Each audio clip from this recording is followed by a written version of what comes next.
here. Let's see.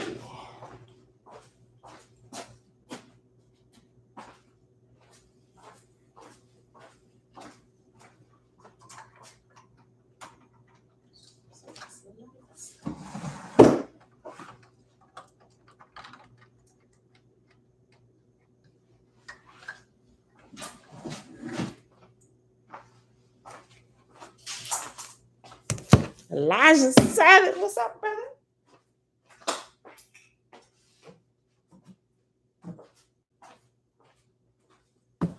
Let's see if I can raise this a little bit higher. Peace and blessings.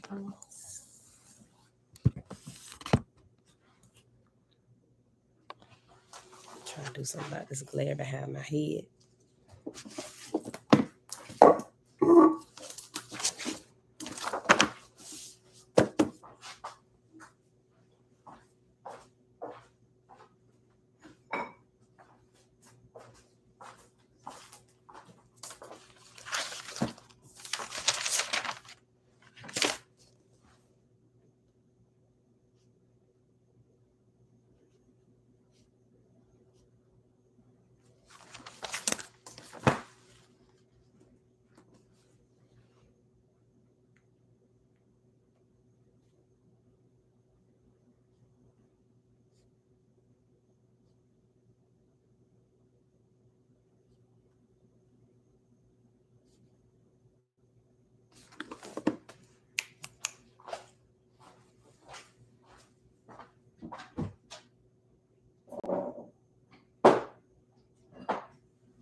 All right, beautiful people. Happy Monday.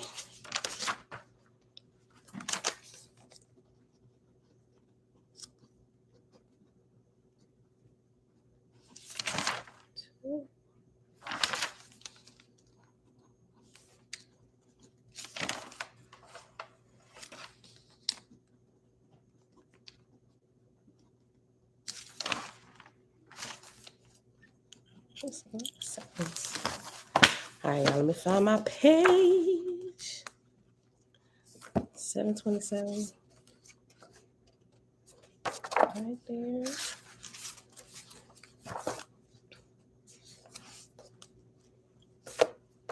All right, beautiful people. I don't know, y'all. We might finish this today. Shayla, hey girl, hey Vinette, greetings. Kendrick, shalom, shalom. Set apart, my grand rising. I know, that was so fun. Thank y'all for inviting me. I enjoyed being there. Look, y'all had mentioned y'all was going live. It completely slipped my mind. We was out in Virginia Beach yesterday, grocery shopping and everything, came in the house, pulling stuff in, trying to cook, get stuff started for dinner to cook and putting all the stuff up. And the kids were running around here. They were extremely loud. And then I sat down for a quick second to check my notifications, and I saw the message from Tickler. She said y'all was live and sent me the link. I was like, oh, snap. And that's when I came in. And everybody was like, jump on. I'm like, my background is not conducive.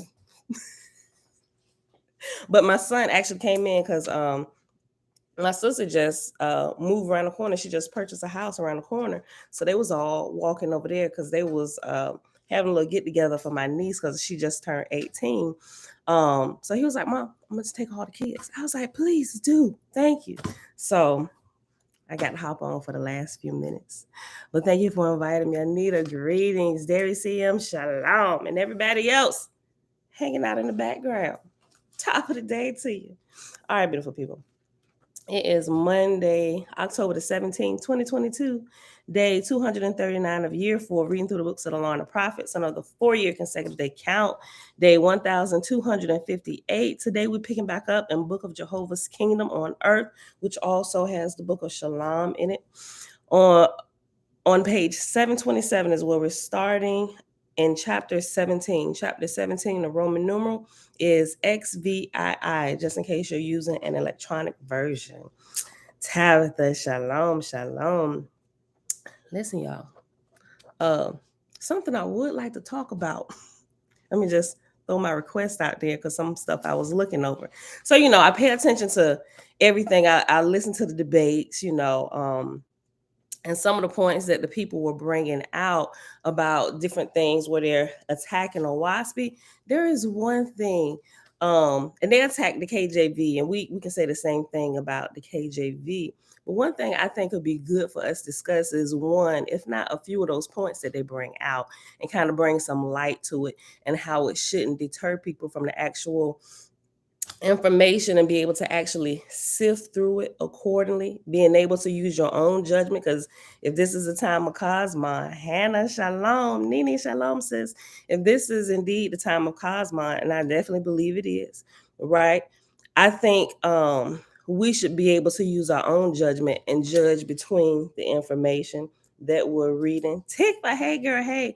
And especially because they bring out the point a lot that John Newborough was a 33rd degree Mason, and he was, So I was doing a little bit more looking into that and some information that I was like, this is interesting, which brings up some it helped me to answer some questions that I had about the book of Safa, but I wasn't able quite to put it together yet.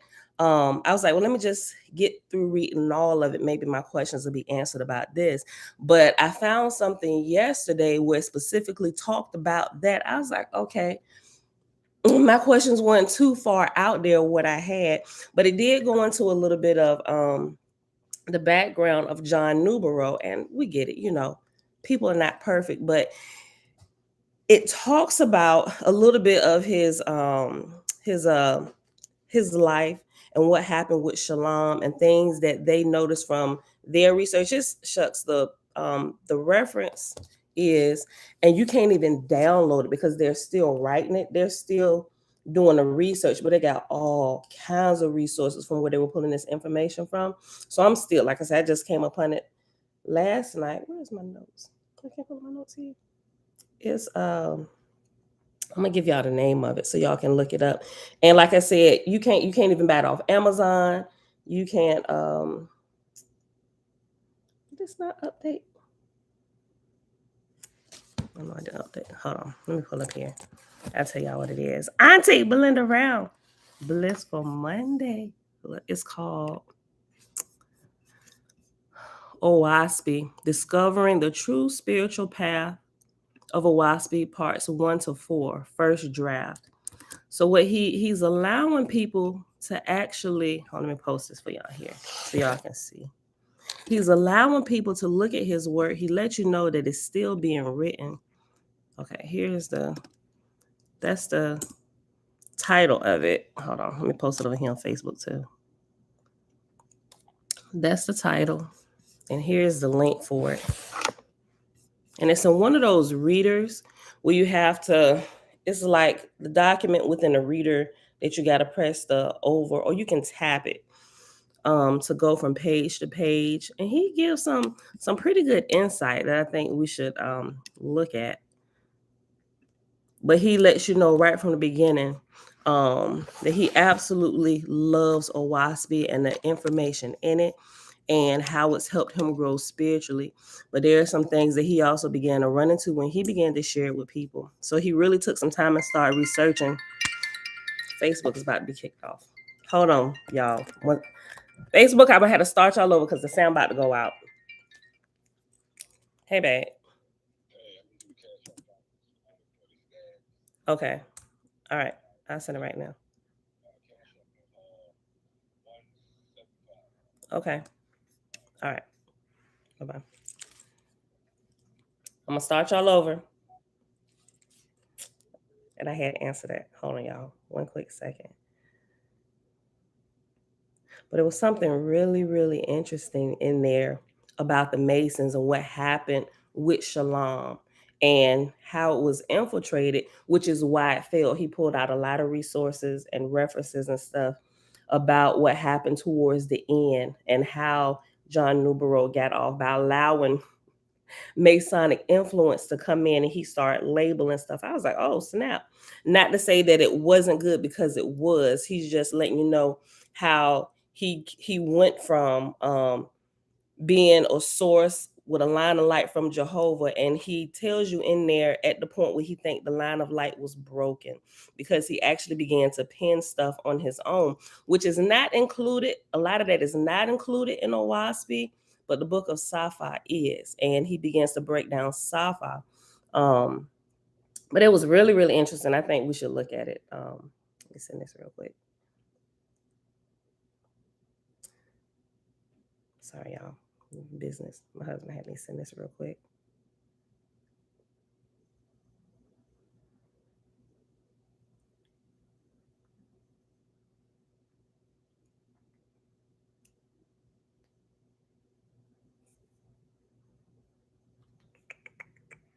Okay, I'm gonna bring Facebook back up. Live. Okay.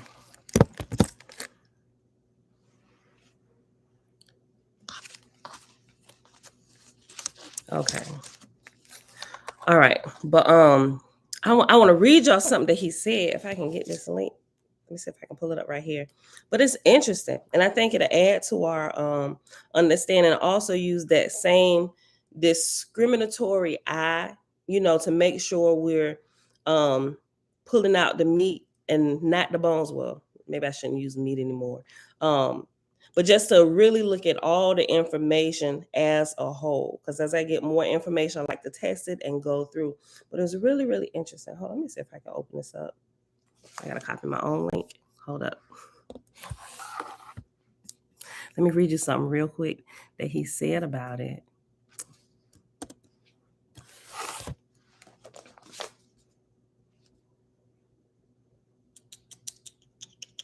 Then we're gonna hop right in here to the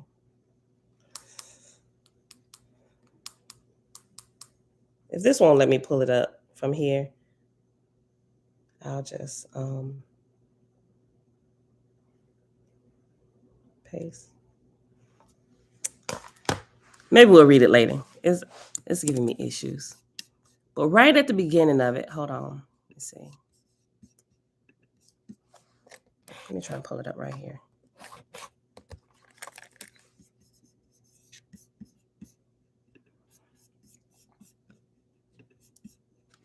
If I can't get it to come up, we'll just do it later. I'll have it prepared. Okay, here it is. Let me read it real quick. It's just the small little intro to this. It's a statement of explanation, June 23rd, 2018. And that's the link that I just posted for y'all. And this, if you want to open it up, if you're able to with your device, it's on page 3. And it says, the full book of which this section is a small part of is not yet finished. That book is called Discovery, the True Path of OAHSPE. Currently, it is but the first version. It may be several years more before it is completely finished. For example, footnotes are not standardized, nor are the sources yet included. However, it is being made public, one section at a time. And even though some errors may still be found in this book of research, the motivation for doing this is to admonish right now all who mistakenly and blindly follow those who work to make OAHSPE into a religious cult. And some people are actually doing that and saying that about OAHSPE, and they're not rightfully discerning between the information and what is to be taken and applied to our lives now here in this era and what is not. People, we have the habit of taking stuff and making them religious practices when they shouldn't. Just take what's good and keep on moving, right? Listen, the motivation for doing this is to admonish right now all who mistakenly and blindly follow those who work to make OAHSPE into a religious cult, thereby seeking to glorify themselves instead of really practicing what OAHSPE emphatically advises. In essence, OAHSPE was channeled for the new age for 3 main purposes. 1, to teach every person how to hear the Creator's voice directly without the need of a priest or seer. 2, to teach the importance of making sacrifices, of achieving good works, of service for the benefit of those in need or in darkness. And three, to begin to work together to establish communities that are developing in oneness with the Creator and in harmony with the angelic heavens. And then I just want to read his statement of purpose, which he issued a few months later, January 31st, 2019. And he says, "Oh, by all means, I love OAHSPE. In addition, I fully intend to greatly expand part one in the book on why OAHSPE is wonderful. The main reason why this book is being written is as follows, including the sci-fi text hold on, as follows, including the sci-fi text, was an attack on OAHSPE by spirits who tricked Nubero into putting it in because of his longtime commitment to the Masons. Seers are vulnerable in that sense. In my mind, at least, I am not criticizing OAHSPE. I am defending it from sci-fi and the religious cult takeover zombies. Therefore, I am criticizing sci-fi, which was never part of the original channeling, but which has caused bondage, confusion, and suffering. I admire Nubero much more than it may seem. He became a great faithist, but stumbled after the channeling due to his many years of being influenced as a practicing Mason at the highest levels. Seers are vulnerable, and Nubero never stopped being a Mason. Masonic rites practiced at Shalom. Shalom was sold to Nubero by Masons. Nubero buried with Masonic rites, and finally in a Masonic gravesite. More than a few who have suffered in sci-fi cults now blame and hate the OAHSPE. So you see, that is what happens when cults use OAHSPE as a means of oppression. And we see the same thing happening with those, because they use the Christian Bible the same way. But we need to be aware of some of these things and be able to decipher stuff so we don't get caught up in that same thing that other people have. More than a few who have suffered in sci-fi cults now blame and hate OAHSPE. So you see, that is what happens when cults use OAHSPE as a means of oppression. Their victims can start hating OAHSPE because of what sci-fi provides support for. Master priests who have absolute authority, right? Which is what the whole OAHSPE is taking us out of, right? So we can go directly to Creator, back and forth. We don't need a middleman, right? But sci-fi trips people up with that.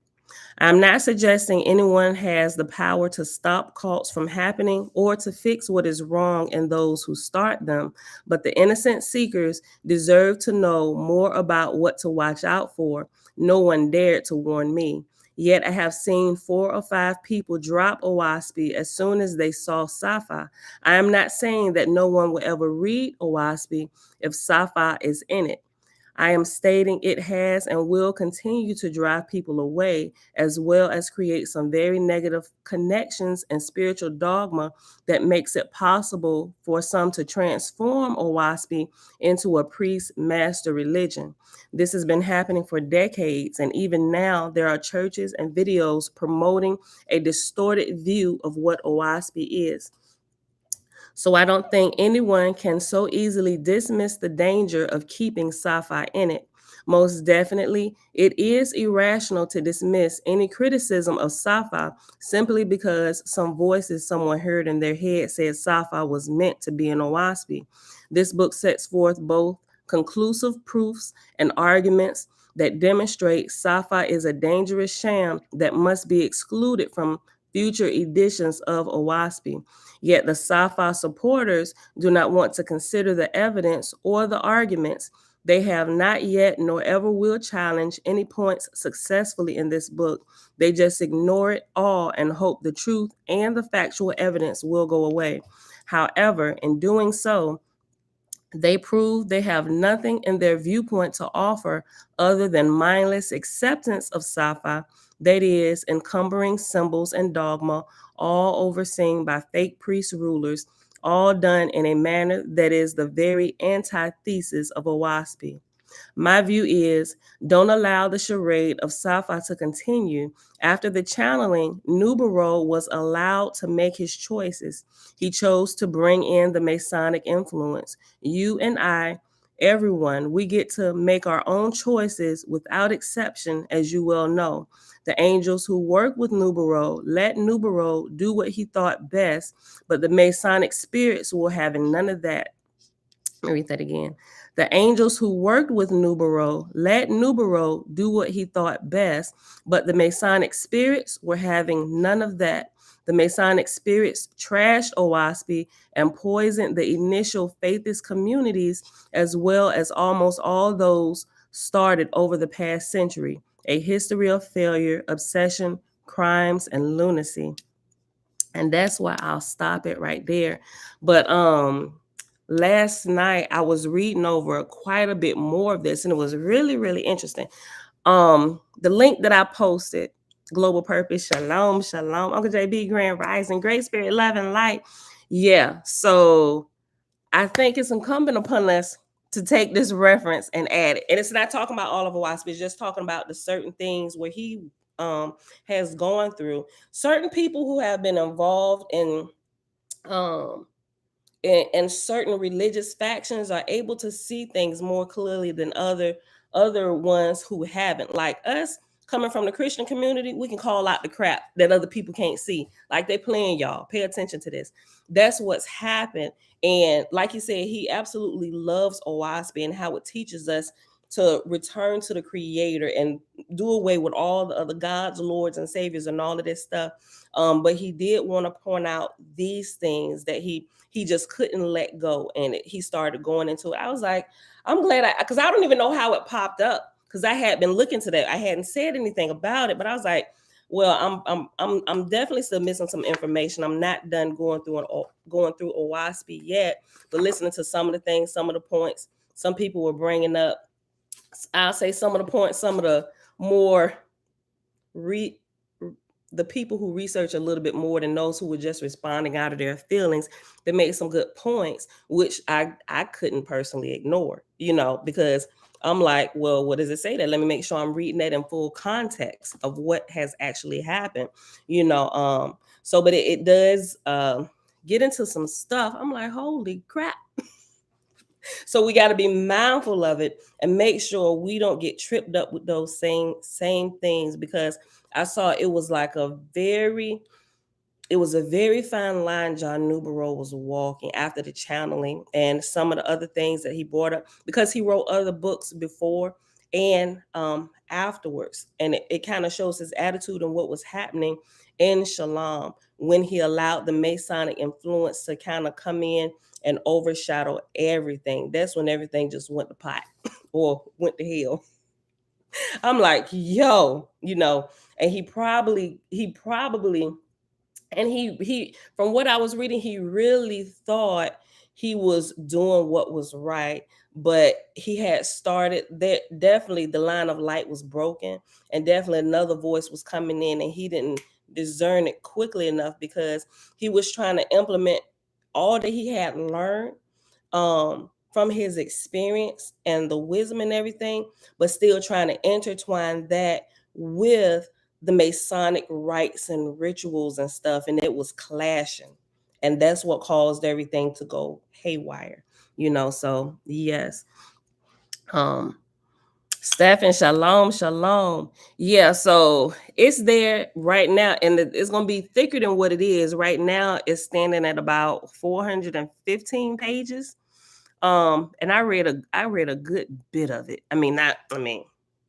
I probably read a very small percentage in comparison to the amount of pages it is, but I read a good bit of it last night from when I first came upon it, So, but it's a lot of other stuff. But I want to share that with y'all so we can talk about those things, right? And just make sure we don't run into them same pitfalls. I'm sure as we grow, opportunity will provide itself for us also to get the line of light from the creator broken with us and to get us off. And that is what we do not want, right? We want to make sure we're aware of everything that's happening. Just like in Christianity, that same type of, wait a minute, hold on, we got to do the same thing. So I just, I wanted to let y'all know that.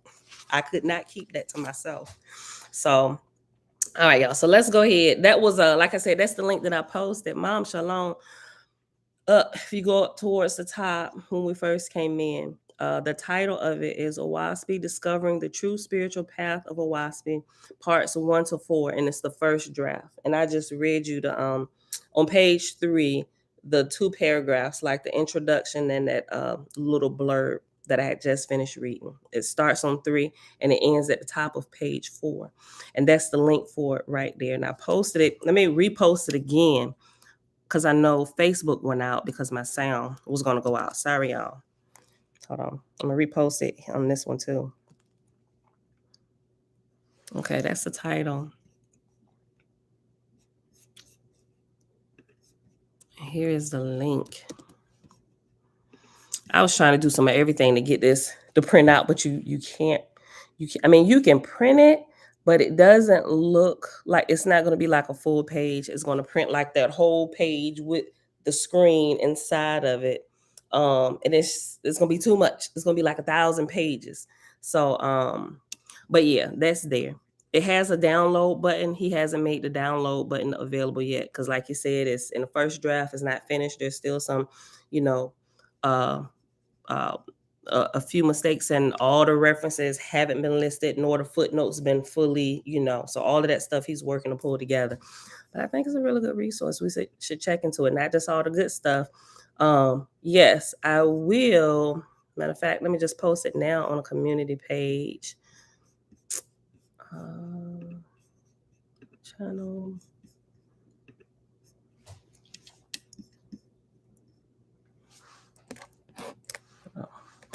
I'm gonna move Facebook real quick.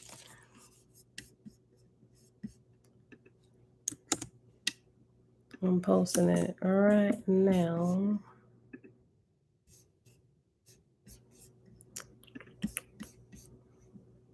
Yeah, don't drink the Kool-Aid. Don't drink anybody Kool-Aid.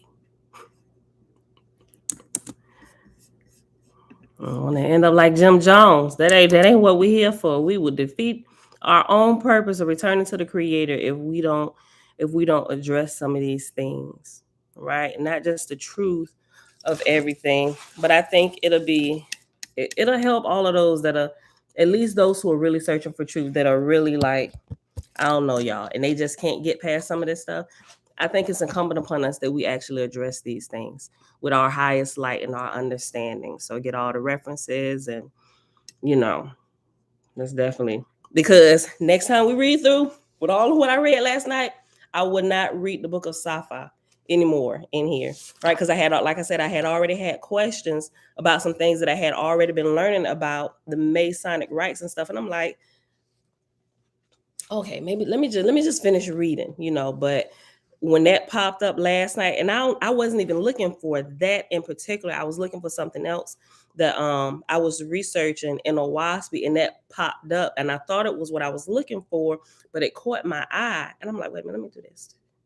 I'm like, oh wait, this is answering my other question that I was having about sci-fi, and that's when I started reading it. So, Shebrew, hey girl, hey. All right, so I posted it on the community page, Audrey. So it's there. All right, y'all. So let's go ahead and get started. We at 28 minutes. Oh, my G. Okay. All right. So we are chapter 17, page 727. Hosea, shalom, shalom. Page 727. If you're reading not the version in Big Blue, it's chapter XVII in Book of Jehovah's Kingdom on Earth. Page 727 in Big Blue. All right. So let's pick this back up with the proper rearing of children, right? This is just blew my mind. Was going back over it. So now, yesterday we was talking about from birth up until like 6 years of age, and it just blew my mind how proficient and well trained and a lot of things that they were at 6 years of age. These 6-year-olds will put us to shame, every single last one of us, right? So now it's getting to the 14th year, and we understand and know that at age 14 in Shalom, right, when Shalom, the real Shalom begins to happen, and the earth is like full of it. I think now we're still in the process of developing bits and pieces um, before the actual shalom or the kingdom, the Father's kingdom on earth actually happens. We're developing different portions of that, right? Even in our own households, learning how to do these things. So that's what this was getting into yesterday, but it picks back up today, chapter 17, with the 14-year-olds. Okay.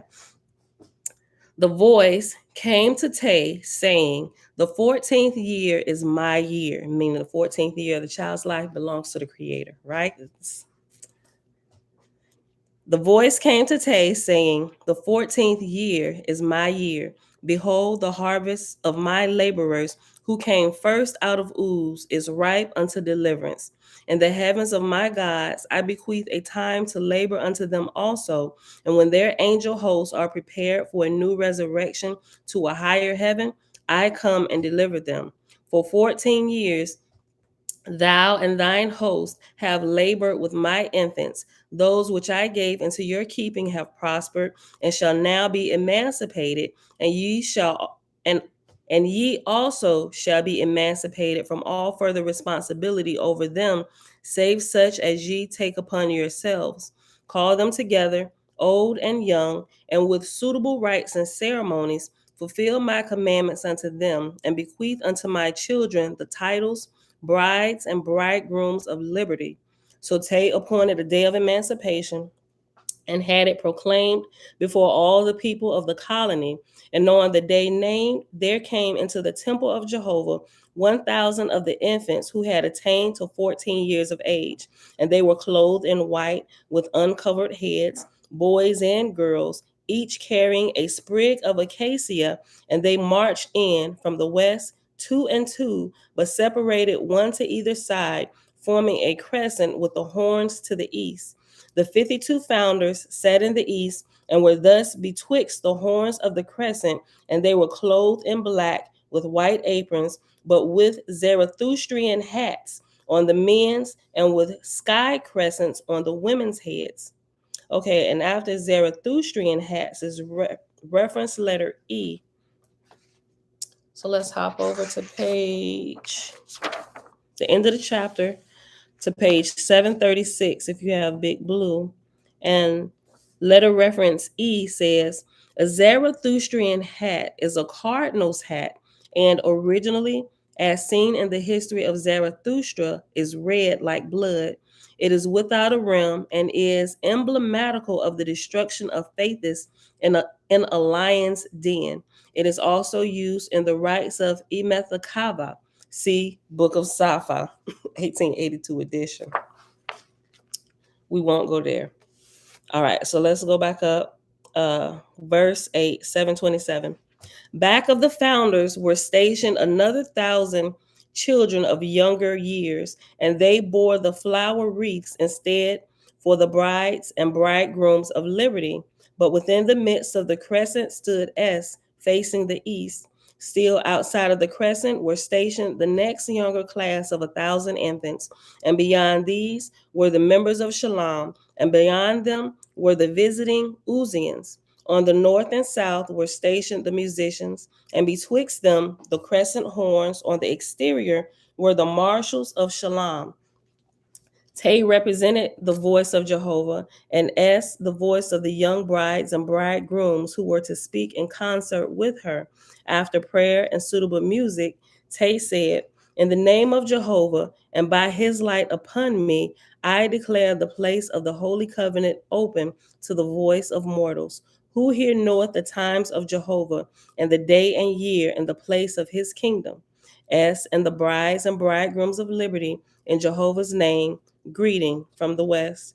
Behold, this is the brides and bridegrooms' day of liberty. We stand before thee and thy host to answer our love for the benefits ye have bestowed upon us in the Father's kingdom. We bring ye sprigs of acacia as memorials of everlasting life ye have shown unto us." Tay said, "The east answereth in love and sorrow, but receiveth your memorials with great joy." S, before the Almighty, all things move onward to his decrees we bow in reverence. Te, are ye not satisfied? S, we are more than satisfied with the love and blessings we have received. We were fatherless and motherless, and ye gathered us up and fed us and clothed us. But greater than all, ye have taught us to love and honor you in our Father's name. Te, we went forth in duty we went forth in duty, but Jehovah hath answered us with love. We found you helpless, with none to care for you, or to save you from destruction. We brought you hither and provided unto you without price and without hope of reward. S. But ye have bound us. How can we ever repay? None can know the fullness of our gratitude. Te. We have watched you since before ye stood upright. Your every little step hath been both a responsibility and a joy unto us. Oh, why will you leave us? Who knoweth the love of the age for the young, whom they have watched from day to day? S. We will not leave you, but behold, we are no longer babes. We are strong and learned. As ye saved us, let us go forth in our might to save others. Who can teach the age that those they raised are not always babes? Oh, give us our liberty. Behold, we are clothed as brides and bridegrooms. Tay, and turn you loose without anyone over you to guard and bless you? S. Jehovah will guard and bless the righteous who serve him. We are his. Amen. Tay, who is Jehovah and where? S. He is the life and the knowledge, who is everywhere present, the all person, who created us alive, who by giving created all things. He is our shield. Te, your faith being in Jehovah, it is well, but ye have bound us with your love. What is bound on earth shall remain bound in heaven. Though we give you Though we give you the form of liberty, yet our hearts will ever go out in love to you. Though we emancipate you here on earth, remember we are growing old. Ere long we shall join our fathers in heaven. Whither we go, we shall again prepare unto you. And when ye come again to us for a season, behold, we shall again go on for a time and a season.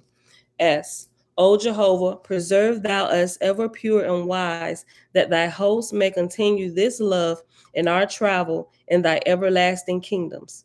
Te, such is ever the beginning of a kingdom of the Father, where a few gather together in his name, fulfilling the commandments, there is the starting place unto them. Pity those that live and die in this world, not having found and lived within a kingdom of the Father. S. To remain true to Jehovah's heaven, what a glory, time without end.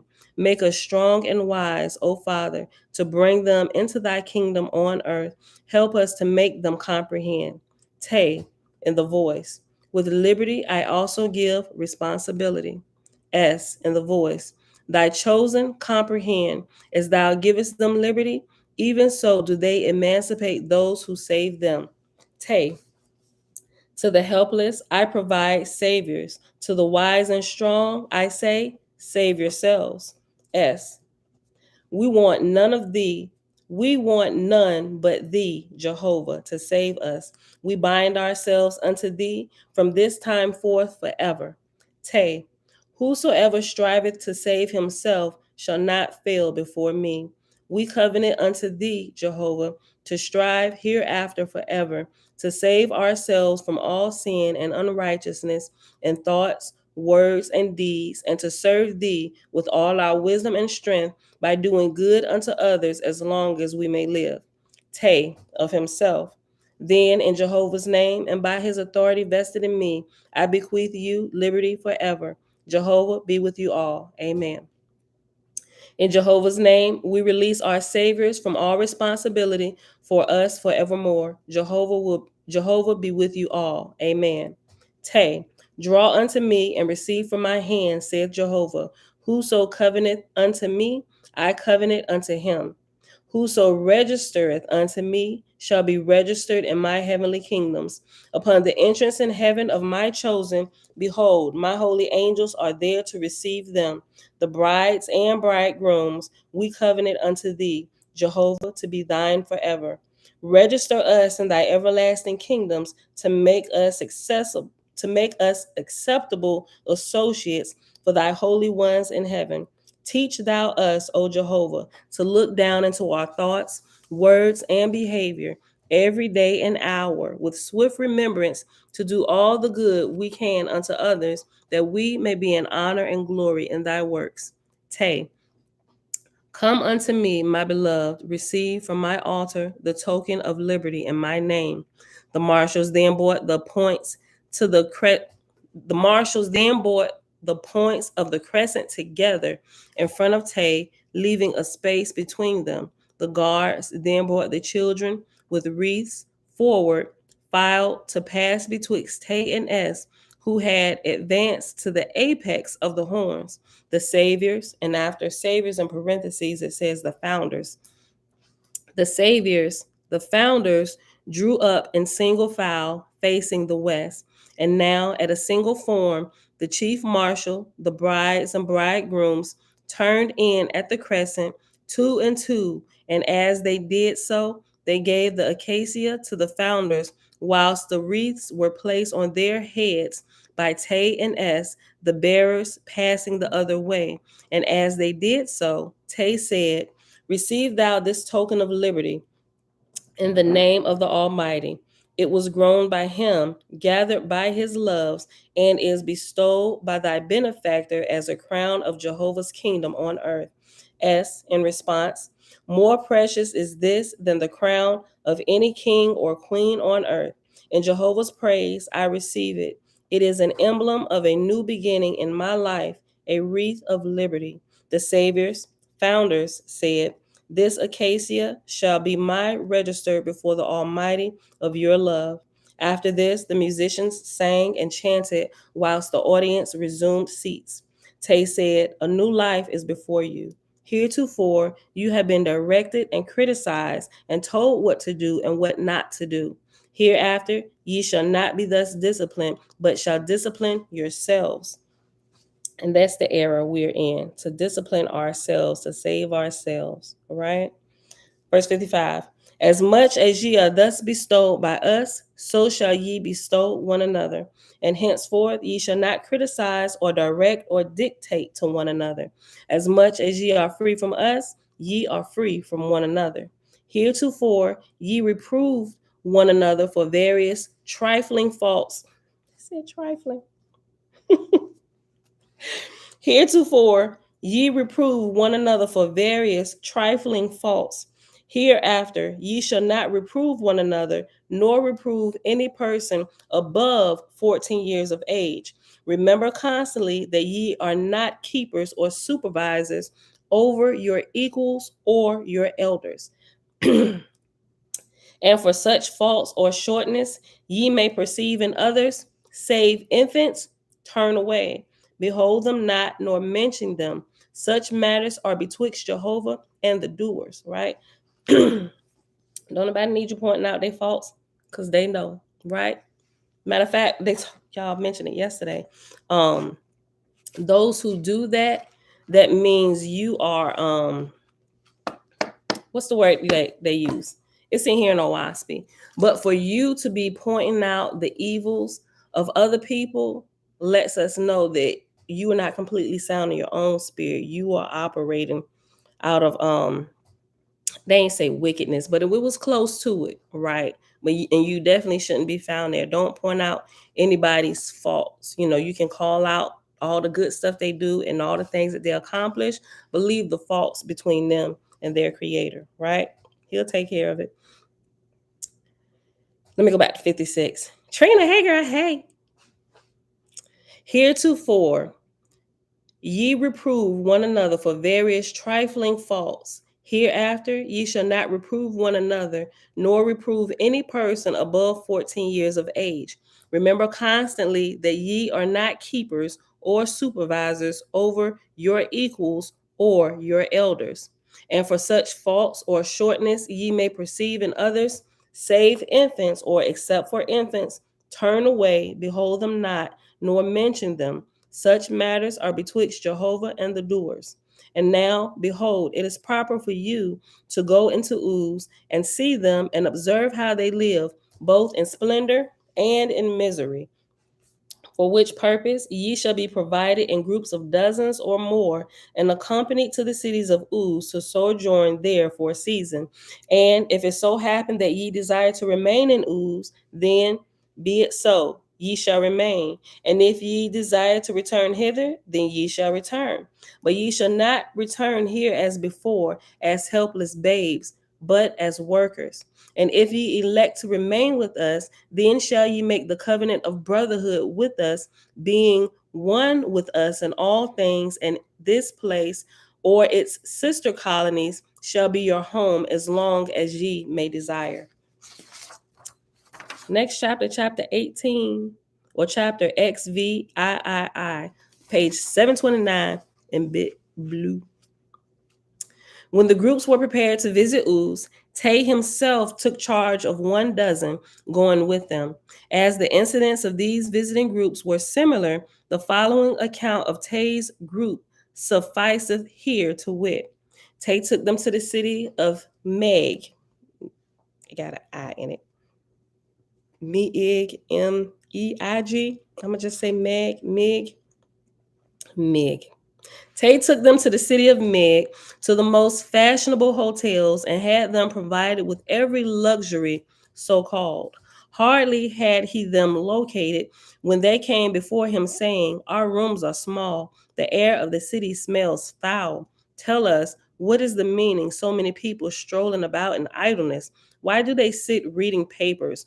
Which are the masters and which are the servants? How do they know? Why do the servants not be masters and have the others serve them? What beautiful wagons, what beautiful mirrors. What do the women have their clothes stuffed for?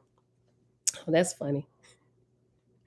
What do women have their clothes stuffed for?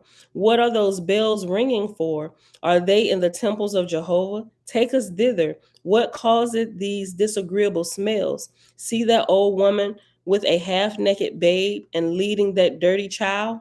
Why holdeth she out her hand as we pass? Is she a servant or a master? Why hath not someone told the rich, it is wrong to pass that poor woman by without helping her to a home? Why does she not come into our hotel and have a room? What do the people mean about rights and privileges? Can one person in Uz have more rights and privileges than another? And why so? What is that sour smell down yonder in that cellar where they talk so loud? What is sour beer? See, behold, a man with a bloody face fighting with what? A tiger? You can tell all these 14-year-old babes, they've been sheltered in Shalom, right? Now you're getting a taste of the real world. Look, let me keep reading. Verse 5, I'll start over. What is that sour smell down yonder in that cellar where they talk so loud? What is sour beer? See, behold, a man with a bloody face fighting. What with? A tiger? Are those flesh eaters? Are those the flesh eaters? Why do they smoke? Why hath not someone told them they should rather seek to purify themselves than to do in the opposite way? Oh, here's the temple of worship. Take us in. I can only imagine what but they about to find in there. Tay took them in, and they heard the sermon, and afterward they said, Oh, the mystery of mysteries! How can these things be? The chief preached most excellently. He knoweth all the doctrines for right doing, but why is it that his people heed him not? Ooh, these 14-year-olds, remember? Why doth he not gather up little children and raise them up to observe the commandments? He must be the best of men. Take us to see him. Tay took them, but a servant met them at the gate and demanded to know their business. The pastor's armor bearer show up. What you want with the pastor? They answered, We have come to consult about the poor. Then the gatekeeper withdrew a while, but returned, saying, The preacher is not at home. That might be our title. In our title today, The Preacher is Not at Home. They answered, "We have come to consult about the poor." Then the gatekeeper withdrew a while, but returned, saying, "The preacher is not at home." From an upper window behind the lattices, they saw his face, not at home. They said, "Can these things be? Oh, take us to the poor, to the streets of misery. Let us see them." The pastor's acting like the people that act when Jehovah's Witnesses come to your door. Pastor not at home. They said they seen him upstairs looking out the window from behind the lattices. What they want? Tell them I ain't here.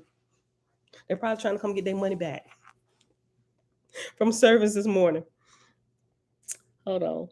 I'll go back to verse 9. Hold on. Let me just go back. Let me just go back to 6. Tay took them in, and they heard the sermon. And afterward they said, "Oh, the mystery of mysteries! How can these things be?" The chief preached most excellently. He knoweth all the doctrines for right doing. But why is it that his people heed him not? Why doth he not gather up little children and raise them up to observe the commandments? He must be the best of men. Take us to see him. Tay took them, but a servant met them at the gate and demanded to know their business. They answered, "We have come to consult about the poor." Then the gatekeeper withdrew a while, but returned, saying, "The preacher is not at home." From an upper window behind the lattices, they saw his face, not at home. They said, "Can these things be? Oh, take us to the poor, to the streets of misery. Let us see them." Tay took them, and when they looked about, they asked, "Why do the poor live in the dirty streets? Why do they not go away and dwell in the beautiful places? Who gave these different allotments to the rich and poor? Why do the poor not clean themselves and clean their clothes and clean their houses? Why do the poor remain in the cities and huddle together in such little rooms? What is that large house? A theological college? What is that for? What is the meaning of teaching religion? Can it be learned with words? What is the reason they do not live religion? Why hath not someone explained to the professors that religion is a thing of practice? Could they not understand? Why do they not love their neighbors as themselves, dividing up what they have with the poor? Why do these children go without shoes and so ragged and dirty? Remember these 14-year-old babies now. Then I'm sorry, they've just been emancipated. We should treat them like adults. And by golly, just listen to the questions they asking. Look, Tabitha, I like that. Lies hide when truth shows up. I'll be like, where that same energy at? Where's that same energy at when you were standing up there in the pulpit, lying to the people? I need you to come with that same energy, G. I'm gonna go upstairs, hide behind the lattice, and look out the window. Listen, hold up. Let me read verse 13 again. Angela Blessings, verse 13, one page, 729, chapter 18, or chapter XVIII. Verse 13. What is that large house? A theological college? What is that for? What is the meaning of teaching religion? Can it be learned with words? What is the reason they do not live religion? Why hath not someone explained to the professors that religion is a thing of practice? Could they not understand? Why do they not love their neighbors as themselves, dividing up what they have with the poor? Why do these children go without shoes and so ragged and dirty? Why do not the professors and students in the theological college go and wash them and clothe them? Thus Tay took them amongst the fashion and splendor, and amongst the poverty and shame of Uz, showing them the banks and great merchant houses, and the fleets of ships, and then to the prisons and poorhouses, and to the houses for the insane, and to the hospitals. Now since their infancy up, many of them possessed Suez, and could see the spirits of the dead, even as they saw mortals. And they inquired of Tay concerning such spirits, saying and inquiring, who are these restless, sullen spirits strolling about the banking houses? Tay answered them, these were bankers. These were the founders of great banking houses. As they bound their minds and thoughts to earthly gain whilst they were mortal, so drift they now, even as they bound themselves on earth. They cannot go hence. Again they asked, Tell us then, what spirits are these strolling sulkily in merchant houses and on the docks? Tay said, these were great merchants and their shipmasters. Behold, they float also into places they bound themselves. Tell us then, who are these drunken, foul smelling spirits in the saloons? Tay said, these were tipplers, drunkards, gormandizers. These were their mortal resorts. They cannot go hence. Thus Tay explained the tens of thousands of spirits that huddled around about the different places in the cities of Meeg and the land of Uz. Now, after the time of the visit was completed, Tay said unto them, What will you remain in Uz or return to Shalom? And they answered, Oh, take us back. Give us clear air to breathe. Let us be where we can hear and see Jehovah. But since thou and thy people gather us up in Uz and bore us hence, let us go and gather up infants also and take them with us. We will raise them up in the light of our Father in heaven. So, in fact, they did, and they returned to Shalom, taking with them a great number of waifs and castaways and orphan babes. Wow. Next chapter, chapter 19, which is chapter XIX. Okay, what time we at? 56 minutes. Oh my gosh. And it's Monday. We ain't gonna finish this today. I really want to. We'll see. I'm gonna just keep reading. Okay. When the multitude returned to Shalom, the place was more than filled, and the voice came to Tay, saying, Thou hast now fulfilled the first part of my kingdom on earth, but behold, it is yet but a small branch of that which will overspread this great land.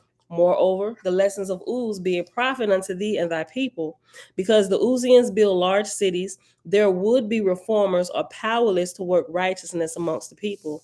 Let not the cities of my chosen be large, nor more numerous than Shalom is already.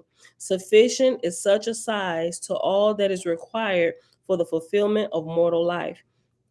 Therefore, thou shalt proclaim it unto my chosen that no city shall contain more than 3,000 people. Suffice it then, as I have placed the example of bees before thee, showing how they swarm and go hence and establish a new hive according to their numbers, even so shall my people go hence and establish a new place after the manner of Shalom.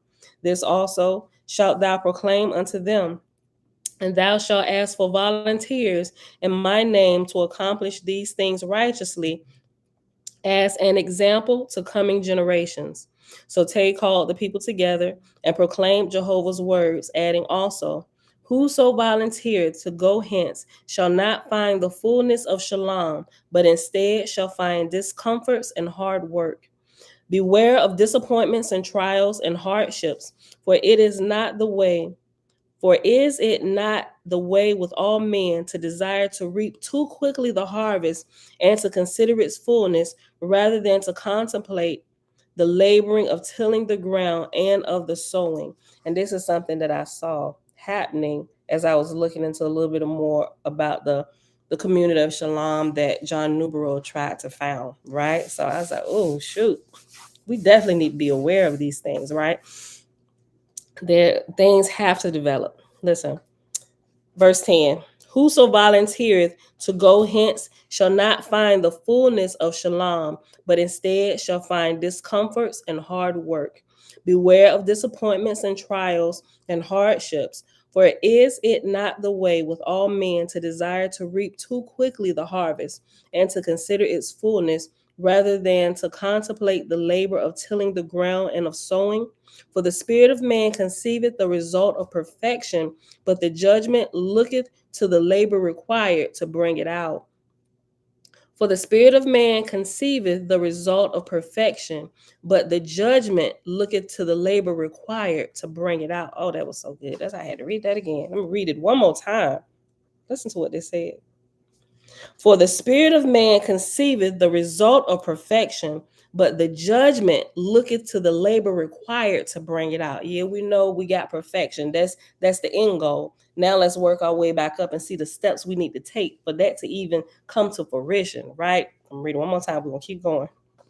The spirit of man conceiveth the result of perfection, but the judgment looketh to the labor required to bring it about.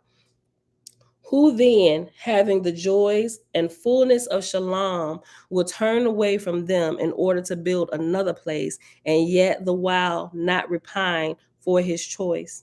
A colony shall stand as an individual before Jehovah. A colony may thwart its own righteousness by living for itself only. This is definitely some of the pitfalls they fell into. As I was reading, I'm like, yo, this is, where's my highlighter? Hold on.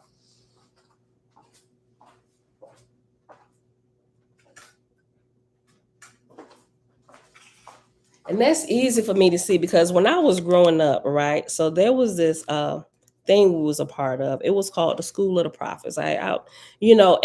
Things start out good. It's kind of like Shalom, but it was, it was a school that was developing spiritual gifts and all this stuff. And it's from what I remember when I was younger, and I was what? This was before we moved to Illinois.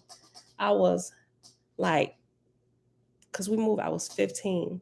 So probably like age eight to like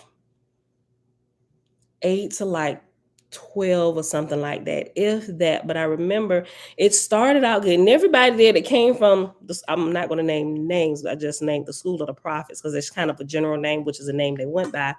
The School of the Prophets, it started good, but something happened over the period of time where the prophecies from the creator or prophecies of things that they would hear, you can tell it was getting off. And even me as a child could understand that something was wrong. Remember, they had all the children seated in the back on like the little couch while the adults was up here listening to the teacher teach and everything. And it was good, right? It was good.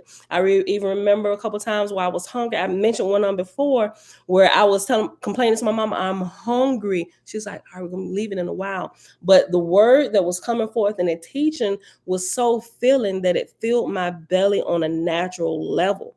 Like I felt full. And I thought it was just me. But even when we had gotten to the car, my mom and my grandma had began to talk about it. I'm like, they felt it too. I was like, I'm not starving anymore.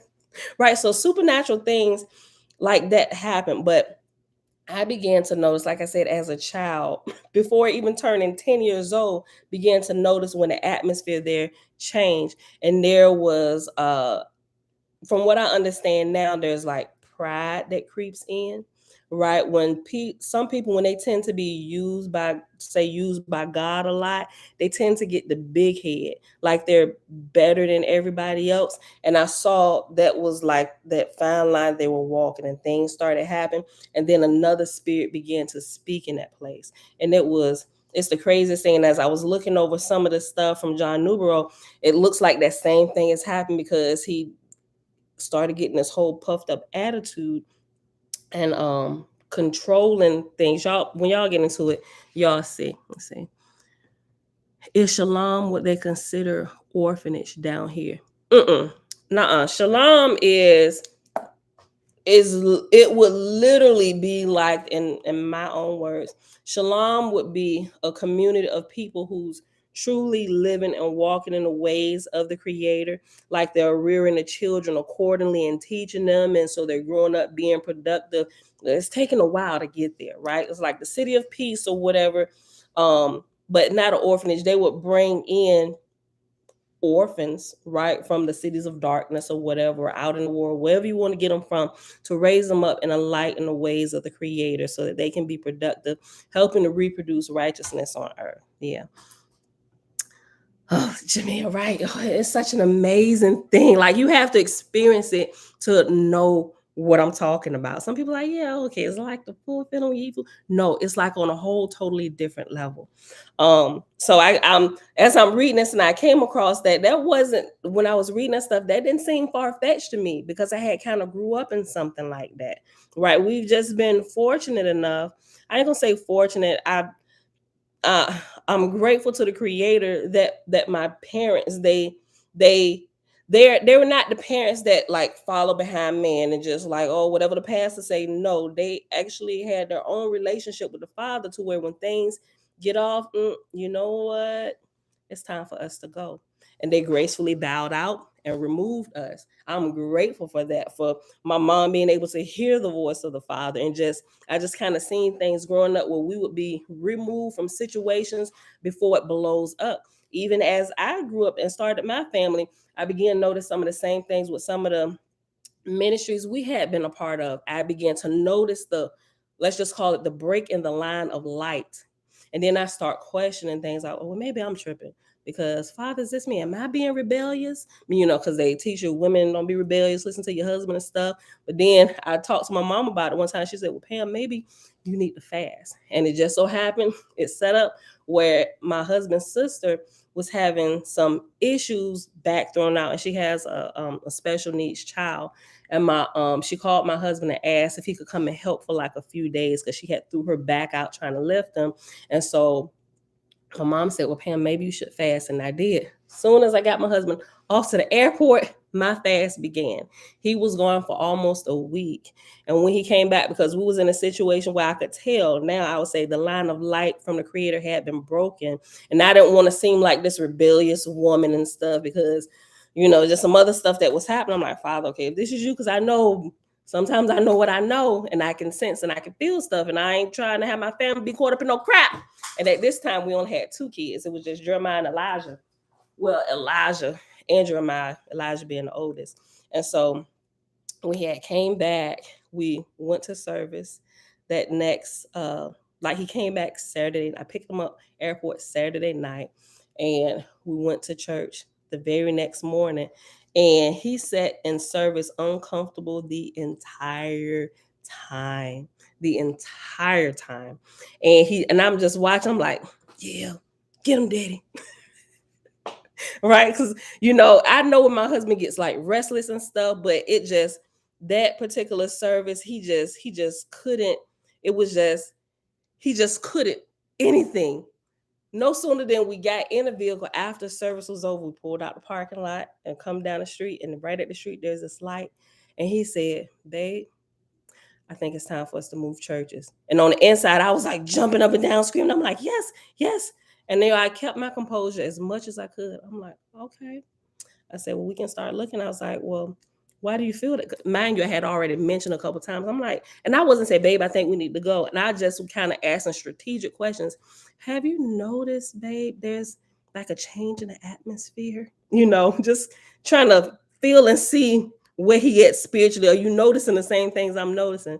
I think it was harder for him at the time because, hold on, let me see something.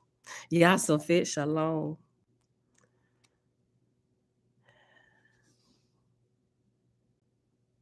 Listen, it was really hard for my husband because at that point, he was the pastor's armor bearer. So it was a struggle, and he didn't want to make it seem like, yo, we just out of here.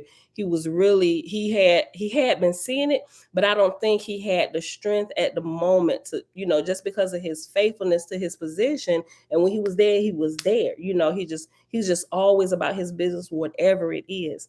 And so, but I think the fast put it over the top. That's at least from my experience. After I did that, I was like, because something is going wrong. I can't quite put my finger on it. I said, but something is happening that shouldn't be happening.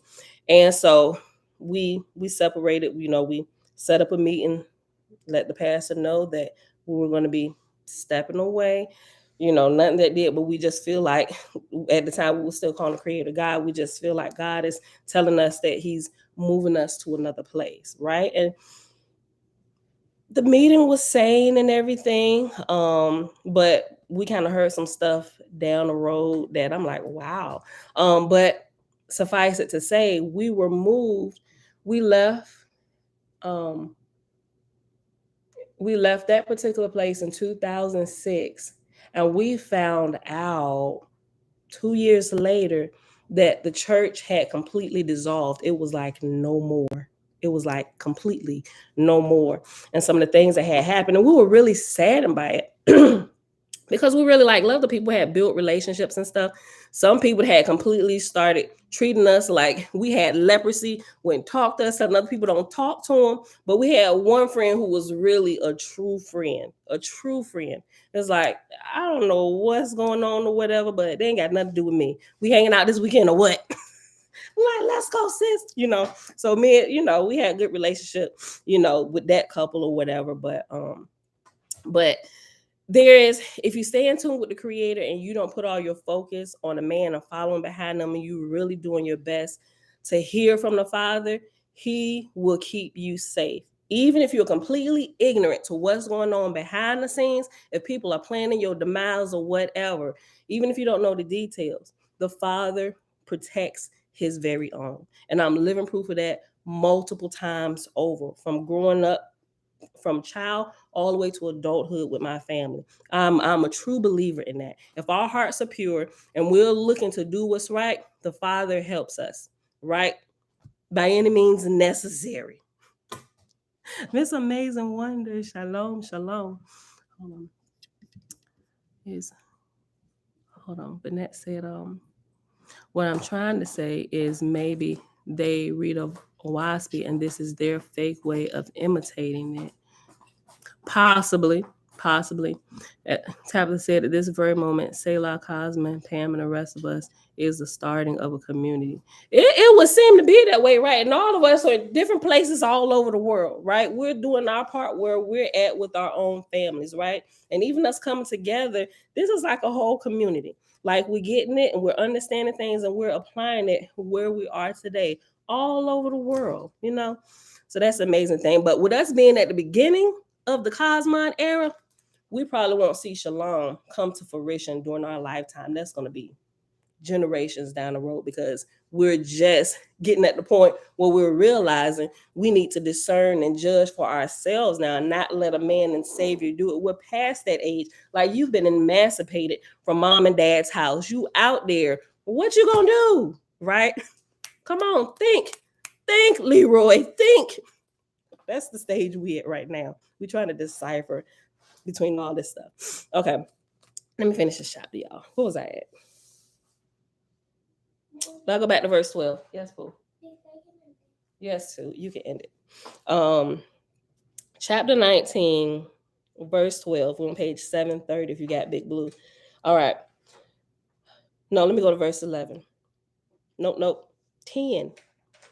Whoso volunteereth to go hence shall not find the fullness of shalom, but instead shall find discomforts and hard work. Beware of disappointments and trials and hardships, for it is not the way with all men to desire to reap too quickly the harvest and to consider its fullness, rather than to contemplate the labor of tilling the ground and of sowing. For the spirit of man conceiveth the result of perfection, but the judgment looketh to the labor required to bring it about. Who then, having the joys and fullness of shalom, will turn away from them in order to build another place, and yet the while not repine for his choice? A colony shall stand as an individual before Jehovah. A colony may thwart its own righteousness by living for itself only. The whole world is to be redeemed. It is not sufficient for shalom to say, behold, I am the fullness of the Father's kingdom. Let others go and do as I have done. The selfishness of a colony shall be, therefore, guarded against, even as the selfishness of an individual. Discipline, as regarded the means and power of a colony, shall manifest in directing to. Hold on, let me start over. Verse 17. Discipline, as regarded the means and power of a colony, shall manifest in directing to the given purpose of founding the Father's kingdom. Shalom might appropriate her excess of production by sending into Uz and giving to the poor. Jehovah forbid that this should be done. The business of Shalom is not to distribute charity where it would thwart its own purpose. Because remember, we learned sometimes giving charity to people, you actually enable them to continue doing the things wrong that have gotten them in poverty where they need handouts or hand ups, right? That is not our purpose. Like, we're past the stage of charity at this point. We should now be teaching men how to fish, not constantly handing them fish to feed their non-working, lazy hind parts. Verse 18, Shalom might appropriate her excess of production by sending into Uz and giving to the poor. Jehovah forbid that this should be done. The business of Shalom is not to distribute charity where it would thwart its own purpose. Shalom shall use her excess of means to extending the Father's kingdom and building new colonies. Jehovah is with us, and we shall draw Uz unto us to make them know Jehovah. To feed Uz in his debauchery is to send him in the way of destruction. Wow. Like we just said, at this point, if you keep giving him more fish, you're going to help him to the grave a whole lot faster. We are past this point. Verse 22, Guard ye therefore the appropriations of Shalom to such as labor for Jehovah's kingdom. As we have drawn a few away from Uz, let us prepare to draw more. The way is open for any to go hence to found a new colony. Neither shall it be a branch of Shalom, nor a dependent, but it shall be an independent sister colony. Neither shall it copy after Shalom, saying, Shalom shall be our example. This would be following an earthly light. Neither shall its people copy after Tay, saying, Tay did so and so, let us also. For this would be following a lower light, but it shall follow the light of Jehovah as it but it shall follow the light of Jehovah as it cometh unto you who found it. Save Jehovah found it, they shall fail who attempt it.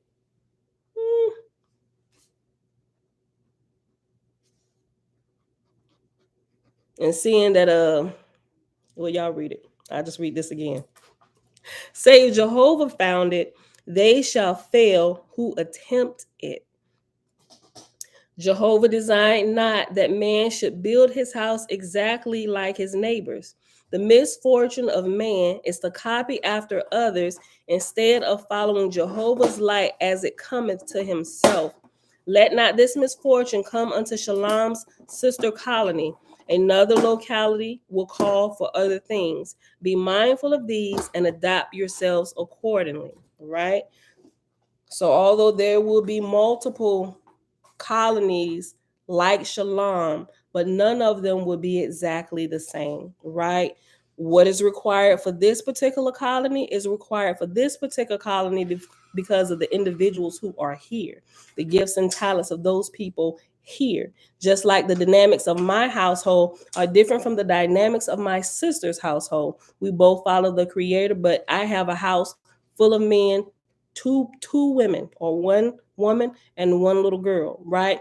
She has a house full of women, one man, a husband, but full of women, right? And although we walk in the light of the Creator, the dynamics of this colony, the Murphy colony, is different from the colony of James over here, right? So what's required for this is not required for that. There's some of the same basic things, but it's dependent upon this particular colony here and all those who live here, right? Let me just read this again. All of this was good. I should read all of this over. Just one more time. Let's just start at 12. For the spirit of man conceiveth the result of perfection, but the judgment looketh to the labor required to bring it out. Who then, having the joys and fullness of Shalom, will turn away from them in order to build another place, and yet the while not repine for his choice? A colony shall stand as an individual before Jehovah. A colony may thwart its own righteousness by living for itself only. The whole world is to be redeemed. It is not sufficient for Shalom to say, Behold, I am the fullness of the Father's kingdom. Let others go and do as I have done. And I'm just now realizing that what I read last night, I had no idea we would be reading this today, bringing this out. Verse 16, the selfishness of a colony shall be therefore guarded against, even as the selfishness of an individual. Discipline as regarded the means and power of a colony. The selfishness of a colony shall be therefore guarded against, even as the selfishness of an individual. Discipline, as regardeth the means and power of a colony, shall manifest in directing to the giving purpose of founding the Father's kingdom. Shalom might appropriate her excess of production by sending into Uz and giving to the poor. Jehovah forbid that this should be done. The business of Shalom is not to distribute charity where it would thwart its own purpose. Shalom shall use her excess of means to extending the Father's kingdom and building new colonies. Jehovah is with us, and we shall draw Uz unto us to make them know Jehovah. Like, we don't go after them trying to catch them, they'll be drawn unto us, right? Jehovah is with us. We shall draw Uz unto us to make them know Jehovah. To feed Uz in his debauchery is to send him in the way of destruction. Guard ye therefore the appropriations of Shalom to such as labor for Jehovah's kingdom. As we have drawn a few away from Uz, let us prepare to draw more. The way is open for any to go hence to found a new colony. Neither shall it be a branch of Shalom, nor a dependent, but it shall be an independent sister colony. Neither shall it copy after Shalom, saying, Shalom shall be our example. This would be following an earthly light. Neither shall its people copy after Tay, saying, Tay did so, let us also. For this would be following a lower light. But it shall follow the light of Jehovah as it cometh unto you who found it. Save Jehovah found it, they shall fail who attempt it. Jehovah designed not that man should build his house exactly like his neighbors. The misfortune of a man is to copy after others instead of following Jehovah's light as it cometh to himself. Let not this misfortune come unto Shalom's sister colony. Another locality will call for other things. Be mindful of these and adapt yourselves accordingly. And this is exactly what John Newborough did. They tried to follow this word for word instead of allowing the Father to download and to reveal to him how this should look in their day, right? In their day to do this. So, where we at? 121. How many more chapters? Let me see. It's Monday. Y'all off today? I ain't gonna finish it, but I will read one more chapter. Where you gotta go again? Today, nowhere. I got a bunch of paperwork to do, sis. Hold on. You gotta go to Sylvan. Hold on. Mick Shalom. You take some guy saying he auto write over Jehovah. What? You take some guy saying he auto write over Jehovah. Wait, are you saying you think we believe what some guy auto wrote over the words of our Creator? No, that is not what we do here. We're testing all things. If that's what you're saying. Prince Yehuda, shalom, shalom. Okay.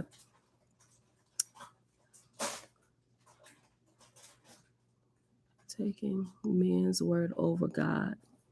Mick. How long you been here, Mick? Serious question. Serious question.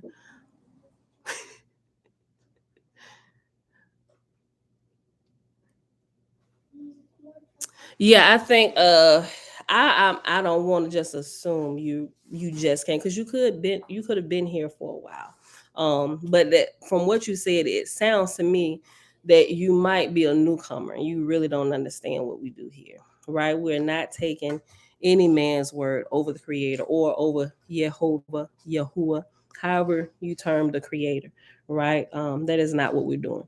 We're deciphering between truth and error, testing what can be tested. We're keeping what's good, giving away to the trash can what is bad. And what we put in the trash can, we set on fire. And I keep matches on me. Right? So, all right, chapter 10, y'all. Page 730 or chapter XX. And there volunteered and went out of Shalom 200 adults and more than 300 children, of whom more than 100 were infants. And they went into another part of the country and came to a place called Bersuris, which was unoccupied. And they purchased the country there and settled and called the colony Alim, signifying healing waters, for there were mineral springs on the place, said to contain great virtue in healing the sick. Now, in a similar manner to Shalom, so did Alim, building and improving the place. But the people of Alim had less hardship, for they drew supplies and assistance from Shalom. Nevertheless, they also had many hardships and trials for several years.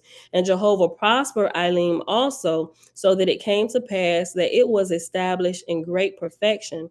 As to Shalom, after the first swarm departed, the inhabitants sent back to Uz of their women, whose allotment it was, and collected yet more infants, castaways, and orphans, and brought them to Shalom, and raised them in the same way. From this time onward, every year, a goodly number reached the age of 14, and they were also liberated from infancy and admitted as brothers and sisters. And nearly every year, a swarm departed out of Shalom. In addition to the infants admitted into Shalom, there were also admitted many adults, but these were examined after the same manner as were those at the first founding of Shalom, and none were accepted save those who were faithless in the all person, Jehovah, and who were willing to work. But there came many of the poor of Uz seeking membership for charity's sake, but none of them were admitted. Jehovah had said, the laborers in establishing my kingdom shall do for charity's sake. I'm sorry. The laborers in establishing my kingdom shall not do for charity's sake. Their labor shall be to provide a way to prevent poverty, not to alleviate it. Behold, I will have a new race of people in the world, and they shall not waste their substance on those that deny me. But the poor were fed and sent on their way. Now it happened that many lazy people from Uz, having heard the beauty and peace in Shalom, sought also to become members, being willing to make any covenant and to swear any oath for sake of living in idleness. But the light of Jehovah had also made this matter clear, so that they were suffered to remain a little while in Shalom at night and to attend the schools of discipline, that they might be judged. And if found worthy, they were admitted. But if unworthy, they were rejected.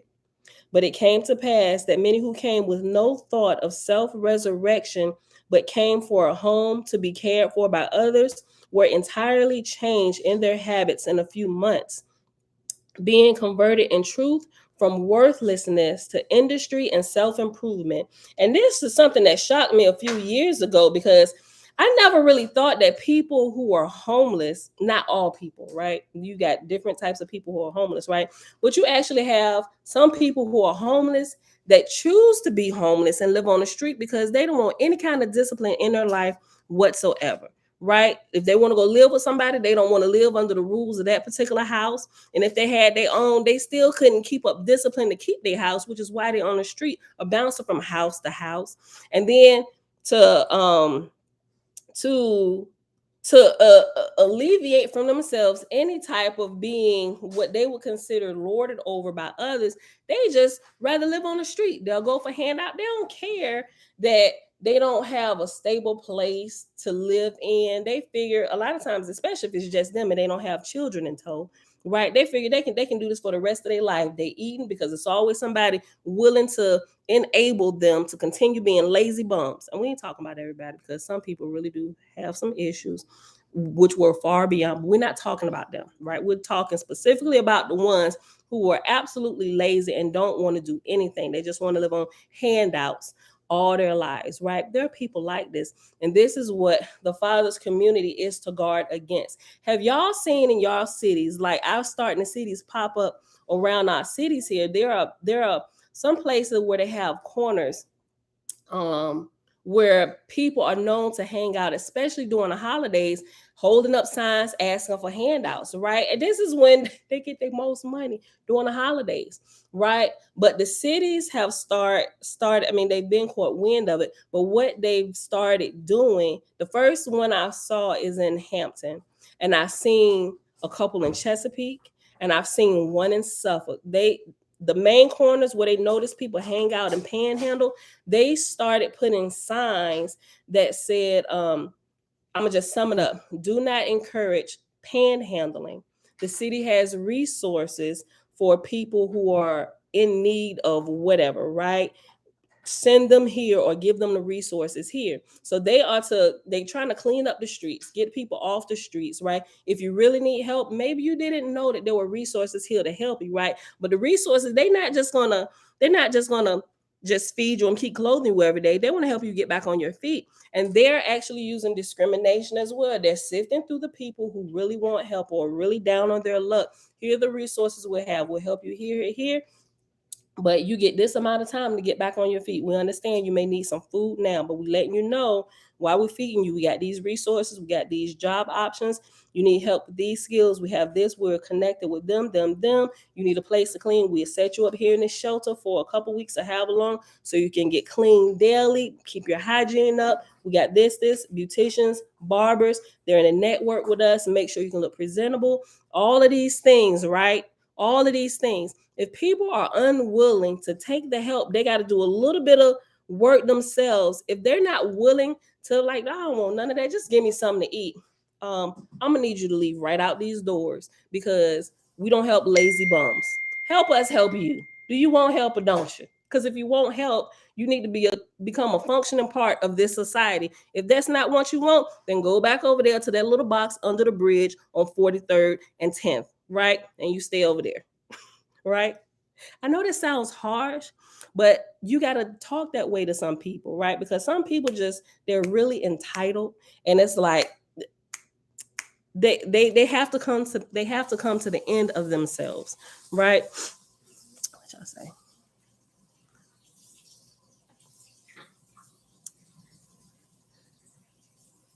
Oh, y'all having this conversation back and forth with Mick. I'll let y'all handle that.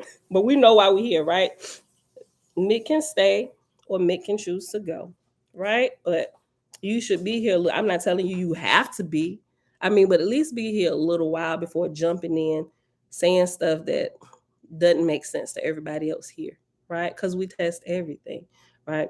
We don't blindly follow stuff. A lot of people think that's what, and some people do, right? I give you that. Some people do, but that's not what we do. We're testing everything, even OAHSPE, even some of the books, everything here. We test everything, right? Yes, thank you, Gloria. We're all giving free will. We're all given free will. And it's incumbent upon us to test those things we're reading, right? Test them. If it works, if it applies, then we can use it. If not, you got to make a big deal about it. If you don't agree with it, there are many other places you can go. You can start your own channel, do videos, right? Teach people what you believe. Okay, let's go back up here. What's that? Verse. Let's go back up to verse. Let me just start the whole chapter over, y'all. It's only 19 verse. I'm gonna just start it over.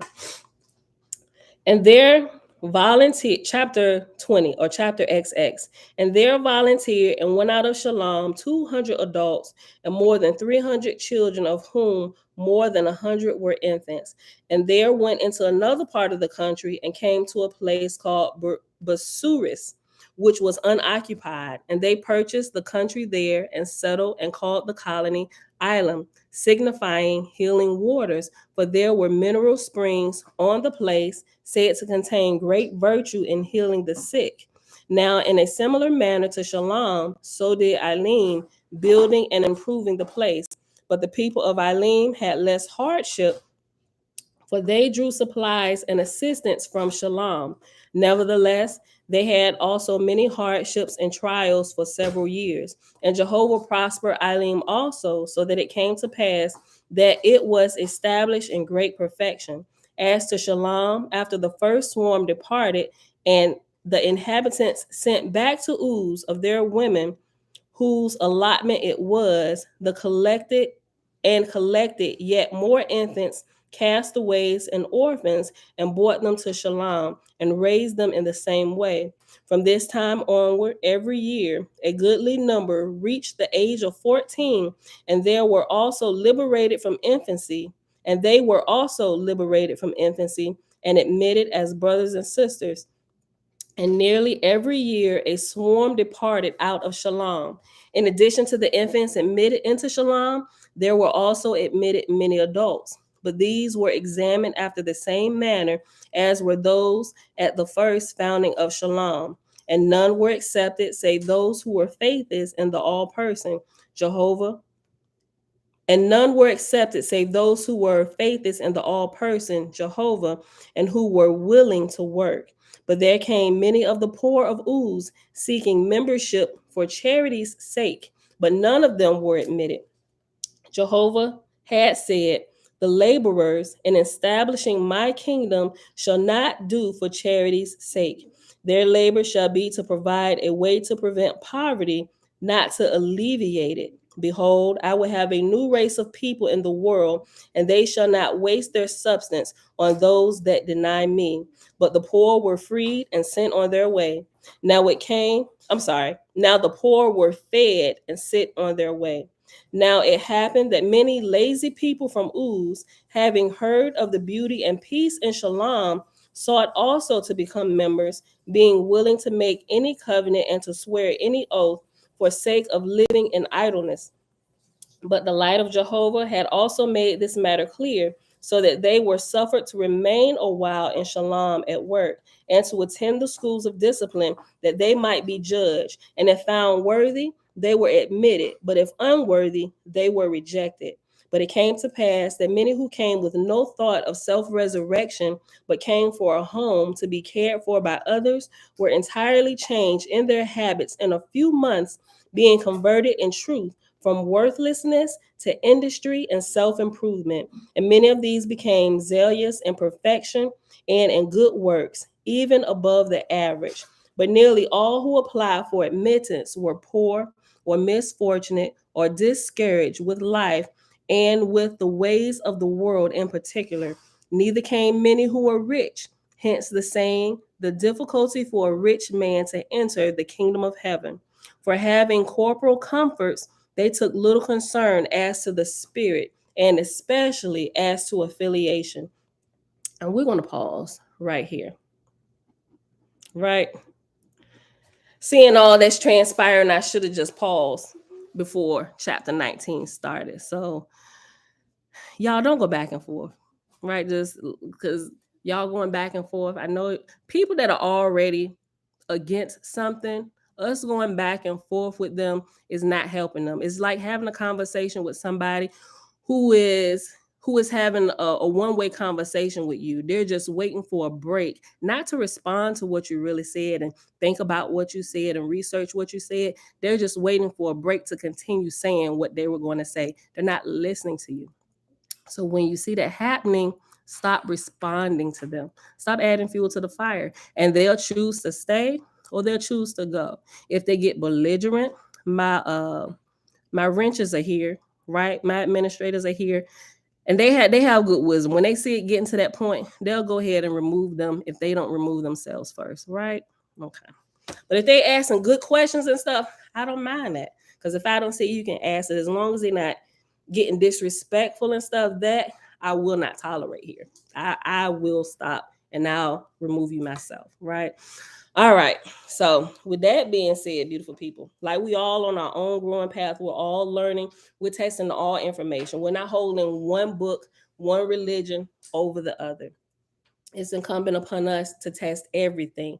Take what we can see lines up with the Creator according to our highest light. And our highest light will not be the same come a year from now, because we have a year to develop, a year to research, a year to test what we've recently learned. And then we'll put away all those things that we've learned that is not conducive for our growth spiritually. And then we add those things that we see that are working, right? We change just like we grow, and we change our clothes as our bodies develop and grow taller, wider, skinnier. The same thing happens to us spiritually, right? Things that we believed last year, we may not necessarily believe this year, or a portion of that. I believe that now, but the rest of this, I have found no basis in truth for this, you know. And all of us should be doing that, right? So don't argue back and forth with people that when they do that, they kind of, I'm not going to say they're lower than us, but our understanding may be a little bit higher than what theirs is. That's like my 19-year-old trying to argue with my 6-year-old. I'm like, don't do it, right? Because your understanding is different from theirs. Do not do that. It's gonna be a complete mess. And now I'm gonna get you for arguing with her because you know better. She doesn't quite understand that yet. It's the same thing that happens here in the chat with people that you see. We don't have to say any more about that, right? Okay. So Mick, be blessed on your journey in truth as you learn, as you apply the truth that you learn in your highest light, right? All right, y'all, that's it. Thank y'all for hanging out today. It is Monday, October the 17th, 2022, day 239 of year 4, reading through the books of the Law and Prophets, and of the 4-year consecutive day count, day 1258. We started on page 727 and we paused on page 731, and that was chapter 17 through 20. And something that I forgot to do at the beginning, because I started talking about the pitfalls and the downfalls of Shalom and John Newborough and how he got off from the Creator and how all that crap happened that everybody's talking about. As I talked about that a little bit and shared that reference, I forgot to do my morning adoration to the Father. So, Father, we thank you that you are the inner workings of all things, and also that you are the unseen light behind our eyes and behind everything. And we thank you that you bring light to all those things, even that the untruths that we walk in that we think that are true. We thank you that you help us to be teachable and give us discernment so we can begin to separate truth from error, and we can walk and we can find you a little bit more as the days pass, regardless of all the noise that is out there around us. All right, y'all, I love y'all. I see y'all back here tomorrow morning, bright and early. No, we will not be here tomorrow. I'm sorry. We will not be here tomorrow. We will be observing Sabbath tomorrow. I see y'all back here Wednesday, 7:15 a.m. Eastern Standard Time. Peace. Take us out of here, Tootie. You're welcome, Kendra. I love y'all. I got to go back through here and read some of these comments too. I'm nosy.